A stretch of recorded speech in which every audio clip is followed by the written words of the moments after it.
सभी पुरुष और स्त्रियां अत्यंत विषाद के वश हो रहे हैं।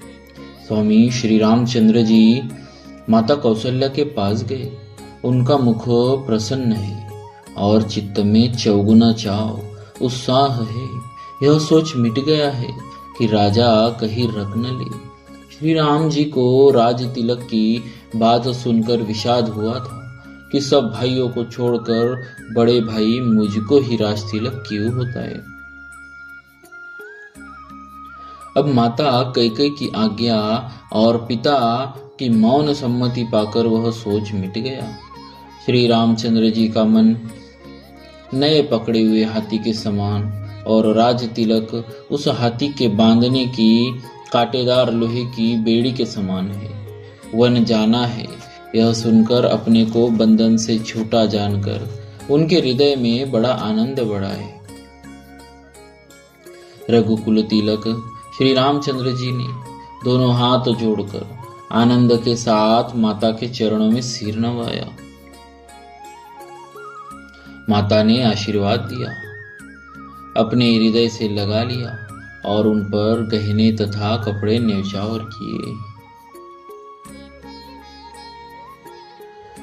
माता बार बार श्री रामचंद्र जी का मुख चूम रही है। नेत्रों में प्रेम का जल भर आया है और अब अंग पुलकित हो गए हैं। श्री राम को अपनी गोद में बैठाकर फिर हृदय से लगा लिया।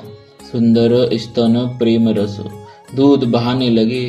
उनका प्रेम और महान आनंद कुछ कहा नहीं जाता, मानो कंगाल ने कुबेर का पद पा लिया हो।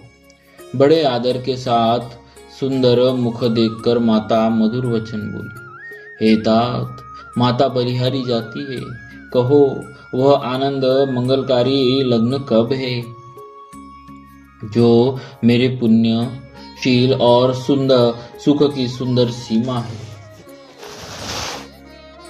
और जन्म लेने के लाभ की पूर्णतम अवधि है, तथा जिस लग्न को सभी स्त्री पुरुष अत्यंत व्याकुलता से इस प्रकार चाहते हैं जिस प्रकार प्यास से चातक और चातक की शरद ऋतु के स्वाति नक्षत्र की वर्षा को चाहते हैं।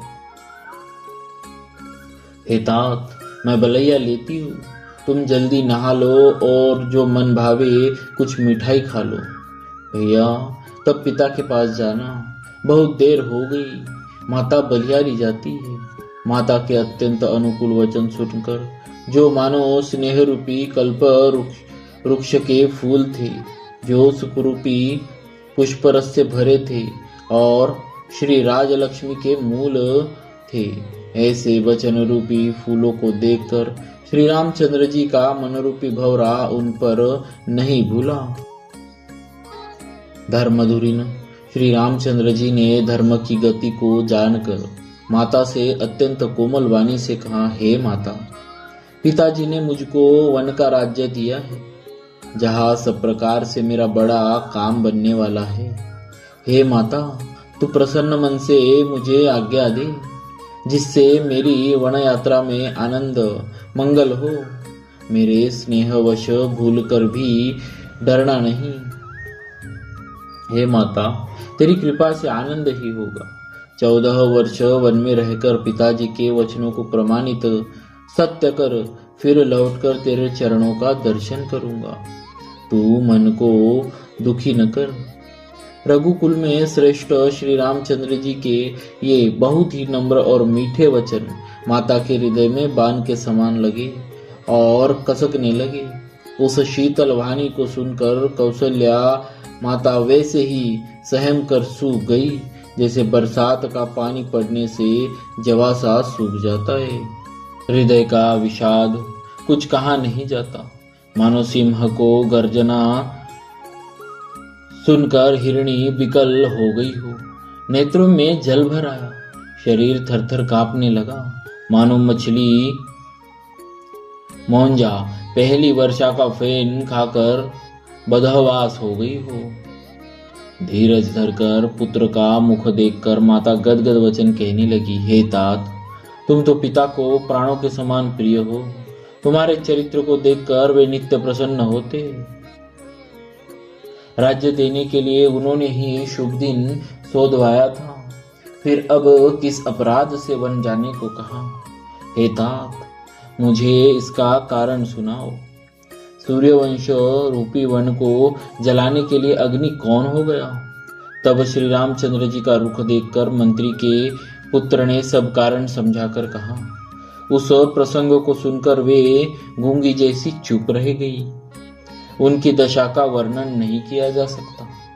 न रखी सकती है, न यह कह सकती है कि वहीं चले जाओ। दोनों ही प्रकार से हृदय में बड़ा भारी संताप हो रहा है। मन में सोचती है कि देखो, विधाता की चाल सदा सबके लिए टेढ़ी होती है। लिखने लगे चंद्रमा और लिख गया राहु। धर्म और स्नेह दोनों ने कौशल्या जी की बुद्धि को घेर लिया।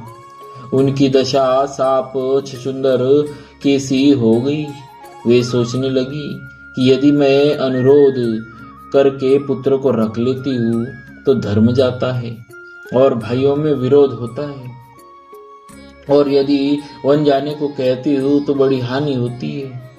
इस प्रकार के धर्म संकट में पड़कर रानी विशेष रूप से सोच के वश हो गई। फिर बुद्धिमती कौशल्या जी स्त्री धर्म, पतिव्रता धर्म को समझकर और राम तथा भरत दोनों पुत्रों को समान जानकर सरल स्वभाव वाली श्री रामचंद्र जी की माता बड़ा धीरज धरकर वचन बोली। हे तात, मैं बलिहारी जाती हूँ, तुमने अच्छा किया। पिता की आज्ञा का पालन करना ही सब धर्मों का शिरोमणि धर्म है। राज्य देने को कहकर वन दे दिया, उसका मुझे लेश मात्र भी दुख नहीं है। दुख तो इस बात का है कि तुम्हारे बिना भरत को, महाराज को और प्रजा को बड़ा भारी क्लेश होगा। हे तात, यदि केवल पिताजी ही की आज्ञा हो तो माता को पिता से बड़ी जानकर वन को मत जाओ, किंतु यदि पिता माता दोनों वन जाने को कहा हो तो वन तुम्हारे लिए सैकड़ों अयोध्या के समान है। वन के देवता तुम्हारे पिता होंगे और वन देवियां माता होंगी। वहां के पशु पक्षी तुम्हारे चरण कमलों के सेवक होंगे। राजा के लिए अंत में तो वनवास करना उचित ही है। केवल तुम्हारी सुकुमार अवस्था देखकर हृदय में दुख होता है। हे रघुवंश के तिलक, वन बड़ा भाग्यवान है और यह अवध अभागी है जिसे तुमने त्याग दिया। हे पुत्र, यदि मैं कहूँ कि मुझे भी साथ ले चलो तो तुम्हारे हृदय में संदेह होगा कि माता इसी बहाने मुझे रोकना चाहती है। हे पुत्र, तुम सभी के परम प्रिय हो, प्राणों के प्राण और हृदय के जीवन हो। वही प्राणाधार तुम कहते हो कि माता, मैं वन को जाऊं और फिर मैं तुम्हारे वचनों को सुनकर बैठी पछताती रहूं। यह सोचकर झूठा स्नेह बढ़ाकर मैं हट नहीं करती। बेटा, मैं भले या लेती हूँ, माता का नाता मानकर मेरी सुध भूल न जाना। हे गोसाई, सब देव और पितर तुम्हारी वैसे ही रक्षा करे जैसे पल के आंखों की रक्षा करती है। तुम्हारे वनवास की अवधि 14 वर्ष जल है, प्रियजन और कुटुंबी मछली है। तुम दया की खान और धर्म की धुरी को धारण करने वाले हो। ऐसा विचार कर वही उपाय करना जिससे सबके जीते जी तुम आ मिलो। मैं बलिहारी जाती हूँ, तुम सेवकों और परिवार और नगर भर को अनाथ करके सुखपूर्वक वन को जाओ। बोलिए श्री सीताराम जी महाराज की जय। भक्तवत्सल भगवान की जय।